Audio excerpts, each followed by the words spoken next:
Sobrang linis dito, sobrang ganda, ang ganda ng buhangin, lalo na sa beach, walang ganong bato.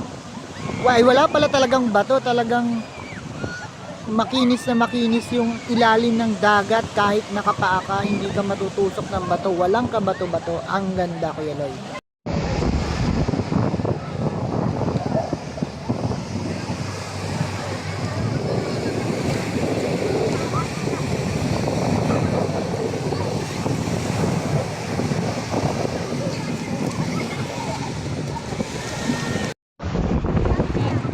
Ayan po mga karoro, makikita nyo ito, pupunta kami doon.